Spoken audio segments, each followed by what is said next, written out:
Tetapi Jun malah menepis ponsel tersebut sambil mengatakan kalau dia enggan berfoto. Saat itu Jun malah mengajak Lee Mun Han untuk pergi ke bagian terbuka di kapal atau viewing deck. Jun lalu mengarahkan Lee Mun Han untuk berjalan ke area penyimpanan skoci atau area yang sebenarnya merupakan tempat khusus kru kapal.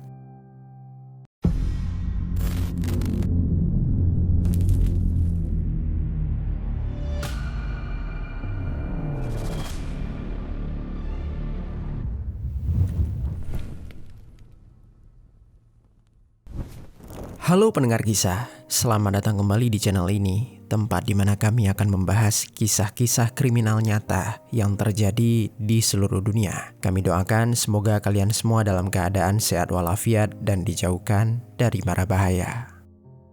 Pada tahun 2021, seorang wanita yang sedang berbulan madu bersama suaminya dikabarkan jatuh ke laut dari sebuah kapal feri yang sedang berlayar di perairan Cina. Awalnya, tragedi ini dianggap sebagai kecelakaan, di mana korban terpeleset saat berfoto di ujung kapal. Namun, setelah proses penyelidikan didalami, ternyata wanita tersebut tidak terpeleset, melainkan dia didorong dengan sengaja oleh seseorang yang menginginkan dia untuk mati. Dalam sekejap, kasus ini pun langsung berubah menjadi kasus pembunuhan.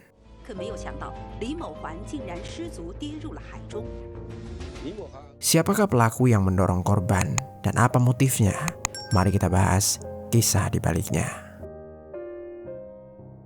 Di provinsi Liaoning yang terletak di negara Cina, tinggallah seorang wanita bernama Lee Mun Han yang saat kisah ini berlangsung sudah berusia 46 tahun. Lee Mun Han berasal dari keluarga sederhana yang bekerja sebagai petani di daerah pedesaan Liaoning. Sejak kecil, Lee Mun Han sudah menjalani kehidupan yang penuh dengan lika-liku. Ketika daerah tempat tinggalnya mulai berkembang dan lahan pertanian berubah menjadi kawasan bangunan, banyak warga di sana yang harus mencari pekerjaan lain untuk bertahan hidup, termasuk keluarga Lee Mun Han. Meski hidupnya terbatas, kedua orang tua Lee Mun Han terus berupaya agar putrinya bisa menempuh pendidikan tinggi. Sayangnya, Lee Mun Han hanya mampu bertahan selama 2 tahun, karena ternyata keluarga tak sanggup membagi uang untuk kebutuhan makan dan pendidikan kuliah tersebut. Setelah putus kuliah, Lee Mun Han memilih untuk mencari pekerjaan. Kebetulan dia sangat mahir dalam memasak. Karena itulah dia mencoba bekerja di bidang yang sesuai dengan kemampuannya. Beberapa waktu kemudian, Lee Mun Han diterima bekerja di sebuah warung makan sederhana. Saat itu, kehidupan Lee Mun Han perlahan mulai membaik. Dia pun kembali memiliki harapan untuk menata masa depannya. Di fase itu juga, Lee Mun Han bertemu dengan seorang pria yang membuat dirinya jatuh cinta. Hubungan mereka berkembang dengan cepat hingga akhirnya mereka menikah dan dianugerahi 2 orang anak. Pada awalnya, rumah tangga mereka terlihat harmonis dan penuh kebahagiaan. Namun seiring waktu, semuanya berubah. Pertengkaran demi pertengkaran semakin sering terjadi hingga akhirnya mereka memutuskan untuk bercerai. Perceraian itu menjadi masa yang sangat berat bagi Lee Mun Han. Di momen tersebut, Lee Mun Han merasa kalau kondisi ekonominya belum stabil untuk menghidupi kedua anaknya. Sehingga dengan berat hati, Lee Mun Han menyetujui hak asuh anak kepada mantan suaminya. Meski begitu, Lee Mun Han tetap berusaha hadir sebagai seorang ibu dengan rutin mengunjungi kedua anaknya. Setelah perceraian, Lee Mun Han mencoba menata kembali hidupnya dengan fokus bekerja dan sesekali berkumpul bersama teman-teman untuk melepas penat. Namun, ketenangan itu tidak berlangsung lama. Di tahun 2016, restoran tempat dia bekerja tiba-tiba saja ditutup oleh pemiliknya. Kejadian itu kembali membuat hidup Lee Mun Han terpuruk karena dia kehilangan satu-satunya sumber penghasilan yang selama ini telah menopang kehidupannya. Dalam keadaan bingung dan terdesak, Lee Mun Han akhirnya memberanikan diri untuk merantau ke kota Shanghai demi mencari pekerjaan baru. Setibanya di kota Shanghai, Lee Mun Han menyewa sebuah kamar kecil di kawasan padat penduduk. Semakin hari, uang yang dia bawa dari kampung halaman terus menipis karena dipakai untuk makan serta membayar sewa harian. Hampir setiap pagi, Lee Mun Han melangkah menyusuri jalanan kota sambil melihat papan-papan lowongan kerja yang ditempel di depan toko dan restoran. Saat mencari lowongan kerja di Shanghai, Lee Mun Han melihat sebuah restoran yang sedang membuka lowongan untuk posisi koki. Dia pun masuk dan mencoba melamar di sana. Di situ dia langsung bertemu dengan pemilik restoran bernama Lee, yang dalam beberapa cerita sering disebut dengan nama Jun. Saat kisah ini berlangsung, Jun ini sudah berusia 47 tahun dan dia dikenal memiliki 5 restoran yang cukup sukses di kota Shanghai. Jun melihat data diri Lee Mun-han yang berasal dari provinsi Liaoning. Jun baru menyadari kalau perempuan ini merupakan seorang perantau. Karena dia butuh karyawan cepat, Jun langsung meminta Lee Mun-han memasak 2 hidangan sebagai tes kemampuan. Ternyata hasil masakan Lee Mun-han membuat Jun sangat terkesan. Pada hari itu juga, Lee Mun-han langsung diterima bekerja sebagai koki di restoran tersebut. Selain itu, Jun juga memberikan tempat tinggal yang dekat dengan restoran serta uang transportasi untuk mempermudah Lee Mun-han. Di situ Lee Mun-han merasa sangat bersyukur karena mendapatkan pekerjaan sesuai bidang serta atasan yang membuat dia merasa nyaman. Pada awalnya, hubungan itu berjalan selayaknya karyawan dan pemilik resto. Namun karena sering bertemu, keduanya mulai sering membangun percakapan di sela-sela jam kerja. Dari obrolan ringan soal pekerjaan, hubungan mereka perlahan menjadi lebih dekat secara pribadi. Jun sempat bercerita kalau dia membangun bisnis restoran tersebut karena ibunya yang sangat pandai memasak. Lee Mun-han menanggapi dengan penuh perhatian. Dia mengatakan kalau tidak semua orang berani membangun usaha sendiri dari nol. Perhatian kecil itu membuat Jun tertarik untuk mempunyai hubungan dengan Lee Mun-han. Seiring waktu berjalan, Jun mulai kerap mengajak Lee Mun-han pergi di luar jam kerja. Awalnya Lee Mun-han sempat merasa canggung karena dia sadar status mereka adalah atasan dan karyawan. Namun sikap Jun yang selalu perhatian dan ramah membuat dia perlahan merasa nyaman. Mereka mulai sering makan bersama setelah restoran tutup, berjalan-jalan di malam hari hingga saling berbagi cerita tentang kehidupan pribadi masing-masing. Beberapa waktu kemudian, Lee Mun-han yang selama ini hidup sendiri perlahan mulai jatuh cinta kepada Jun. Setelah saling mengungkapkan perasaan satu sama lain, mereka akhirnya resmi menjalin hubungan asmara. Namun di saat itu, keduanya sepakat untuk tidak mengungkapkan hubungan mereka di depan karyawan-karyawan lain. Tibalah di bulan Oktober 2020, Jun melamar Lee Mun-han untuk menikah. Dengan senang hati, Lee Mun-han menerima lamaran itu. Setelah melewati kegagalan rumah tangga yang sebelumnya, Lee Mun-han merasa akhirnya menemukan pria yang benar-benar mencintai dirinya. Dia bahkan tidak pernah menyangka akan kembali menikah dan memiliki kesempatan hidup bahagia bersama seseorang. Jun pun terus meyakinkan Lee Mun-han bahwa dirinya akan selalu ada dan tidak akan pernah membiarkan perempuan itu merasa sendirian. Perlahan rasa percaya Lee Mun-han kepada Jun semakin besar, hingga akhirnya pada akhir tahun 2020, keduanya pun resmi menikah. Di mata Lee Mun-han, Jun merupakan pria mapan dan penyayang. Namun tanpa diketahui oleh Lee Mun-han, Jun diam-diam terlilit banyak utang kepada staf restoran hingga para pemasok bahan makanan. Jika ditotal, jumlah utangnya mencapai sekitar 6,2 juta yuan atau setara dengan 13-14 miliar rupiah. Tak hanya itu, di belakang istrinya, Jun ternyata kerap menggunakan pekerja bayaran atau pekerja esek-esek untuk menemani dirinya. Bahkan salah seorang yang ditemuinya kemudian dipacarinya secara diam-diam. Wanita itu bernama Karen, seorang gadis berusia 19 tahun. Kepada Karen, Jun mengaku masih lajang dan menjanjikan kehidupan mewah jika mereka bersama. Tekanan ekonomi yang dialami Jun semakin besar, sementara dia harus mempertahankan gaya hidup mewahnya di depan orang-orang. Sejak awal, Jun sudah menargetkan Lee Mun-han untuk menjadi istri yang bisa menjadi solusi masalah keuangannya. 2 bulan setelah mereka menikah sekitar bulan Februari 2021, tanpa sepengetahuan Lee Mun-han, Jun secara diam-diam membuat 4 asuransi jiwa atas nama sang istri. Di semua asuransi itu, Jun mencantumkan dirinya sendiri sebagai orang yang akan menerima uang jika istrinya meninggal dunia nanti.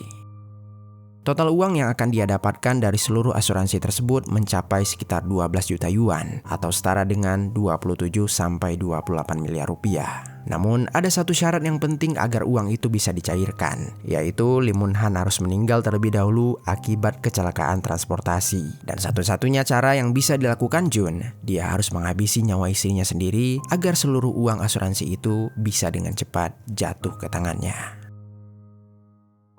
Singkat cerita, selama berbulan-bulan, Jun mencari cara agar kematian istrinya terlihat seperti kecelakaan. Hingga akhirnya pada April 2021, dia mengajak Lee Mun-han berbulan madu dengan menaiki kapal feri dari Provinsi Liaoning menuju kota Yantai yang terletak di Provinsi Shandong. Karena sebelumnya sibuk mengurus restoran, Lee Mun-han sangat antusias mendengar rencana liburan itu dan langsung menyiapkan barang-barangnya.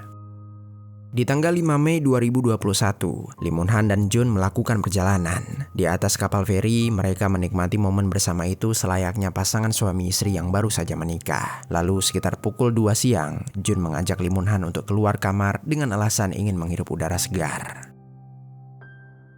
Setelah Lee Moon-han setuju, mereka berjalan bersama menyusuri kapal. Di sela itu, Lee Moon-han mengajak Jun untuk berfoto bersama. Tetapi Jun malah menepis ponsel tersebut sambil mengatakan kalau dia enggan berfoto. Saat itu, Jun malah mengajak Lee Moon-han untuk pergi ke bagian terbuka di kapal atau viewing deck. Jun lalu mengarahkan Lee Moon-han untuk berjalan ke area penyimpanan skoci atau area yang sebenarnya merupakan tempat khusus kru kapal. Lee Moon-han sempat mengingatkan kalau area tersebut adalah area khusus kru kapal. Namun Jun terus meyakinkan kalau di titik itu mereka bisa lebih memandang lautan luas dengan nyaman. Tanpa berlama, Lee Moon-han pun akhirnya menurut.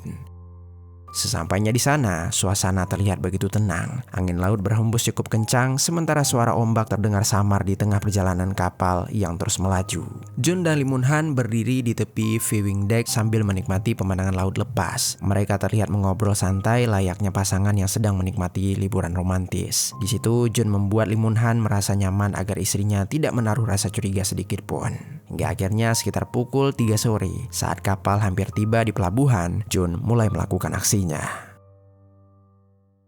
Saat itu, Lee Moon-han masih menikmati desir angin laut. Tanpa disadari, Jun perlahan merubah posisi dengan berdiri di belakangnya. Dengan cepat, Jun secara tiba-tiba mendorong tubuh Lee Moon-han dengan keras ke arah pagar pembatas kapal. Lee Moon-han yang terkejut langsung berusaha mempertahankan diri. Kedua tangannya mencengkram pagar kapal dengan panik agar tubuhnya tidak jatuh ke laut. Lee Moon-han sempat berjuang beberapa detik sambil berusaha menarik tubuhnya kembali ke atas. Tetapi Jun seketika melayangkan pukulan ke arah Lee Moon-han di bagian kepala serta area mata. Di posisi Lee Moon-han yang langsung kesakitan, Jun mendorong tubuh itu lagi. Dalam sepersekian detik, tubuh Lee Moon-han pun jatuh dari kapal. Dia sempat berusaha menahan tubuhnya agar tetap berada di permukaan air. Kedua tangannya bergerak panik sambil mencoba mempertahankan nafas di tengah gelombang laut. Namun, karena tidak bisa berenang, tubuh Lee Moon-han perlahan mulai tenggelam dan terus terseret ke dalam laut. Di samping itu, setelah memastikan kalau istrinya telah benar-benar tenggelam, Jun segera berpura-pura berteriak histeris sambil meminta pertolongan. Kapal itu memiliki pengawasan yang cukup kuat, jadi beberapa polisi juga berjaga di sana. Mendengar teriakan itu, polisi dan kru kapal segera berlarian menuju sumber suara. Mereka menemukan Jun dalam keadaan menangis histeris sambil berjongkok dan memegang pagar kapal. Jun berteriak meminta tolong dan mengatakan kalau istrinya telah jatuh ke dalam laut. Kru kapal yang menjadi bagian tim penyelamat pun langsung terjun ke laut untuk segera melakukan operasi pencarian. Tak lama dari itu, salah seorang tim menemukan sebuah jaket putih yang mengapung di laut. Mereka langsung menanyakan kepada Jun apakah jaket itu milik istrinya. Sambil menangis, Jun mengangguk lalu mengatakan iya. Di situ, tim penyelamat berpikir kalau Lee Moon-han kemungkinan masih belum jauh dari titik dia terjatuh. Selama proses itu berlangsung, Jun terus menangis dan mondar-mandir sambil melihat ke arah laut untuk menunjukkan rasa terpukulnya. Padahal di sisi lain, dia juga merasa khawatir kalau Lee Moon-han ditemukan dalam keadaan masih hidup. Saat itu, salah seorang penumpang bahkan sempat mencoba menenangkan Jun sambil meyakinkan kalau semuanya akan baik-baik saja. Hingga kemudian, setelah 45 menit pencarian, tim penyelamat menemukan tubuh Lee Moon-han. Mereka membawa Lee Moon-han ke atas kapal lalu memberikan pertolongan pertama agar detak jantungnya kembali normal. Namun sayangnya, kondisi Lee Moon-han sudah sangat kritis. Tubuhnya lemas, suhu badannya menurun drastis hingga akhirnya pihak kapal memberitahu kalau Lee Moon-han dinyatakan meninggal dunia. Kabar itu langsung membuat suasana kapal menjadi hening. Jun terlihat menangis histeris di depan para penumpang lain. Tanpa disadari siapapun di saat itu, tragedi yang dianggap sebagai kecelakaan tersebut sebenarnya akibat dari sang suami korban sendiri. Setelah situasi lebih tenang, polisi mulai meminta keterangan kepada Jun yang berada di lokasi kejadian. Polisi bertanya di mana titik Lee Moon-han terjatuh. Jun menjawab kalau kejadian itu berada di area viewing deck saat mereka menikmati pemandangan. Lalu polisi meminta Jun untuk menjelaskan lebih detail bagaimana kejadian itu terjadi. Jun mengatakan kalau Lee Moon-han terpeleset secara tidak sengaja. Di situ Jun mencoba membantu menahan tangan istrinya, tetapi Jun berkata kalau kejadian tersebut begitu cepat sehingga dia tidak bisa melakukan pertolongan. Polisi pun mencatat seluruh keterangan tersebut. Mereka lalu akan memastikan melalui rekaman CCTV yang ada di kapal dan mereka juga meminta izin untuk melakukan otopsi pada jasad Lee Moon-han. Mendengar kata otopsi, Jun langsung menolak hal tersebut terhadap istrinya. Dia terus-menerus meyakinkan polisi kalau istrinya terpeleset dan harus segera dikremasi karena ajaran yang dia anut mengharuskan seseorang yang wafat langsung dikremasi. Namun polisi menjelaskan kalau mereka harus tetap mencari bukti, apalagi kematian korban juga sebuah kecelakaan. Anehnya, Jun malah bersikeras agar polisi segera mengeluarkan surat kematian sang istri. Polisi langsung menaruh rasa curiga kepada Jun, tetapi karena belum memiliki bukti yang kuat, Jun masih dibebaskan. Polisi akhirnya memeriksa rekaman CCTV. Dalam rekaman itu, pasangan tersebut terlihat keluar kamar dan berjalan ke arah viewing deck. Beberapa kali Lee Mun Han juga terlihat meminta foto bersama Jun, tetapi Jun menolak. Di sini polisi mulai mempertanyakan mengapa sikap Jun begitu ketus terhadap istrinya. Dan kemudian polisi terus memeriksa menit-menit berikutnya yang menunjukkan mereka berada di area viewing deck. Namun setelah dilihat lebih lanjut, mereka tampak menuju ke area skoci sambil menundukkan badan untuk masuk ke tempat terbatas tersebut. Padahal seluruh penumpang mengetahui kalau area itu bukan tempat yang boleh dimasuki sembarangan. Dan akhirnya, disinilah polisi menemukan rekaman jatuhnya Lee Mun Han yang ternyata bukan dari area viewing deck, seperti pengakuan dari Jun. Dia terjatuh saat berada di area skoci tersebut. Dari cara Lee Mun Han terjatuh, mereka menduga kalau itu juga bukan karena terpeleset. Untuk meyakini dugaan tersebut, polisi meminta rekaman diperjelas menggunakan analisis forensik digital. Setelah video diperbesar, polisi melihat adanya lengan seseorang tepat pada momen Lee Mun Han jatuh ke laut. Hal itu membuat polisi semakin yakin kalau Lee Mun Han sengaja didorong oleh seseorang. Para ahli forensik juga menyimpulkan bahwa arah jatuh tubuh Lee Mun Han tidak sesuai dengan pola orang kehilangan keseimbangan, melainkan lebih menyerupai seseorang yang didorong dengan paksa. Penyidik menambahkan kalau titik kejadian itu seperti sudah direncanakan oleh Jun, karena dari CCTV dia tidak begitu terlihat. Beberapa waktu setelah kematian Lee Mun Han, polisi terus menyelidiki kehidupan Jun di kota Shanghai. Hingga akhirnya polisi menemukan kalau Jun ini sering berkunjung ke sebuah hotel bersama seorang perempuan muda. Polisi kemudian bekerja sama dengan pihak hotel untuk menyimpan rekaman CCTV mereka sebagai tambahan bukti. Dalam rekaman itu terlihat jelas wajah perempuan tersebut. Di situ polisi langsung mencari tahu siapa perempuan itu. Sampai akhirnya mereka menemukan kalau dia adalah seorang mahasiswi bernama Karen, berusia 19 tahun. Polisi memanggil Karen untuk dimintai keterangan terkait mengapa dia bertemu dengan Jun setelah kematian istrinya. Singkatnya, Karen mengatakan kalau dirinya bahkan tak tahu kalau Jun ini sudah mempunyai seorang istri. Kepada dirinya, Jun hanya berkata kalau dia sering menggunakan pekerja esek-esek seperti Karen dan kebetulan Karen dijadikan kekasih olehnya. Mendengar keterangan itu, polisi beranggapan kalau Jun ini memang sering membuat masalah. Mereka kemudian beralih pada beberapa karyawan Jun yang bekerja di restoran miliknya. Beberapa karyawan juga mengakui kalau mereka tidak tahu Jun mempunyai hubungan dengan Lee Mun Han. Mereka juga menambahkan kalau Jun memiliki banyak hutang dengan karyawan serta pemasok bahan makanan yang mencapai lebih dari 13 miliar rupiah. Keterangan itu diperkuat oleh penyidik yang menemukan kalau Jun telah membuat polis asuransi jiwa atas nama Lee Mun Han. Nilai total asuransi tersebut mencapai 12 juta yuan atau setara lebih dari 27 miliar rupiah yang membuat polisi semakin curiga Jun tercatat sebagai satu-satunya penerima manfaat dari seluruh polis tersebut. Beberapa waktu setelahnya, tim forensik juga merilis kalau hasil visum luar Lee Mun Han mengalami memar di wajah bagian mata. Lalu ada pun tanda kekerasan pada bagian kepala. Mereka juga meyakinkan kalau Lee Mun Han didorong secara sengaja hingga jatuh ke dalam laut. Hasil itu juga menjadi bukti kuat untuk polisi bisa menangkap Jun. Singkat cerita, di bulan Juli 2021, polisi menjebak Jun melalui bantuan Karen. Karen diminta untuk melakukan pertemuan dengan Jun di sebuah hotel. Beruntung Karen mau bekerja sama. Akhirnya Jun berhasil ditangkap saat dia sedang menunggu Karen di kamar hotel tersebut. Saat ditangkap, Jun masih bersikeras kalau dia tidak bersalah. Namun polisi tetap mengamankannya.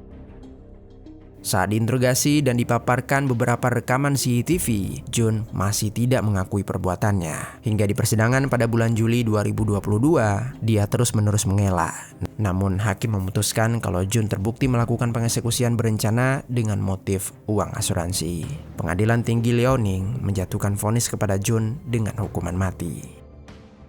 Bagi orang-orang yang mengenal korban, kepergiannya meninggalkan luka yang sulit dijelaskan dengan kata-kata. Mereka mengenang korban sebagai sosok pekerja keras yang sejak muda terus berjuang menghadapi kerasnya hidup. Meski hidupnya berkali-kali jatuh bangun, korban tetap berusaha tersenyum dan percaya kalau suatu hari nanti dirinya bisa menemukan kebahagiaan yang selama ini dia cari. Orang-orang terdekat korban sempat bercerita kalau sebelum korban meninggal, dia kerap mengatakan kalau dirinya telah merasa sangat bahagia bisa kembali menikah. Tidak ada seorang pun yang menyangka kalau harapan baru itu justru berakhir menjadi tragedi yang begitu mengerikan. Setelah kasus ini terungkap, banyak masyarakat yang merasa ketakutan karena pelaku menikahi korban hanya untuk menjadikannya target. Kasus ini membuat masyarakat di Cina mulai mempertanyakan bagaimana seseorang bisa membeli banyak polis asuransi atas nama pasangannya sendiri dalam waktu yang singkat tanpa pengawasan yang lebih ketat. Di luar itu, banyak juga yang membahas soal gaya hidup dan tekanan ekonomi. Orang menilai kalau Jun ini berusaha mempertahankan citra kaya dan suksesnya meskipun kondisi finansialnya yang sebenarnya sudah sangat hancur. Kini nama korban hanya bisa dikenang sebagai wanita sederhana yang hanya ingin hidup tenang bersama orang-orang yang dia cintai. Namun sayangnya, impian itu harus berakhir di tengah lautan oleh tangan pria yang pernah dia percayai sepenuh hati. Sekian kisah hari ini, mudah-mudahan ada pelajaran baik yang dapat kita ambil.